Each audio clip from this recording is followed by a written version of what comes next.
మృగశిర నక్షత్రంలోకి శుక్రుడు ఈ 3 రాష్ట్రాల వారికి మంచి రోజులు మొదలు. మరి ఆ వివరాలు ఏమిటో పూర్తిగా తెలుసుకునే ముందు మీరు ఏమైనా సమస్యలతో బాధపడుతుంటే వాటి పరిష్కారం కోసం మీరు మా గురువుగారి నెంబర్కి కాల్ చేసి మీ సమస్యలకు తగిన పరిష్కారం పొందండి. ఖచ్చితంగా మీ సమస్య పరిష్కారం అవుతుంది.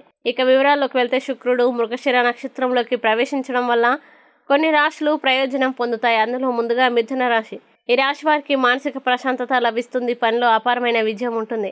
ఆర్థిక పరిస్థితి మెరుగుపడుతుంది. ఆత్మవిశ్వాసం పెరుగుతుంది. ధార్మిక కార్యక్రమాలను ఇంట్లోనే నిర్వహించుకోవచ్చు. మీ కలలన్నీ నిజమవుతాయి. మీ భాగస్వామితో సంబంధాన్ని బలోపేతం చేయడానికి ప్రయత్నించండి. కొంతమంది ఈ రోజు కుటుంబంతో కలిసి మతపరమైన ప్రదేశానికి వెళ్ళవచ్చు. అలాగే సింహరాశి. ఈ రాశి వారి ఆర్థిక పరిస్థితి మెరుగుపడుతుంది. పెట్టుబడులు లాభాలకు దారితీస్తాయి. ఎనర్జీకి ఉత్సాహానికి కొదవ ఉండదు. కుటుంబ సభ్యుల నుంచి శుభవార్తలు అందుకుంటారు. వైవాహిక జీవితంలో ప్రేమ రొమాన్స్ పెరుగుతాయి. కొత్త పనులకి బాధ్యత వహించడానికి సిద్ధంగా ఉండండి. మీతో కొంత సమయం గడపండి. ఇది మీ మనస్సును సంతోషపరుస్తుంది. ఇక చివరిగా కన్యా రాశి. ఈ రాశి వారికి చాలా కాలంగా ఆగిపోయిన పనులు విజయవంతమవుతాయి. సామాజిక ప్రతిష్ట పెరుగుతుంది.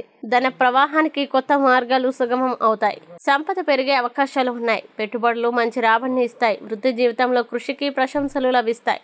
ఈ వీడియోని లైక్ చేయండి, షేర్ చేయండి. ఇలాంటి మరిన్ని వీడియోల కోసం మా ఛానల్ ఇప్పుడే సబ్స్క్రైబ్ చేయండి.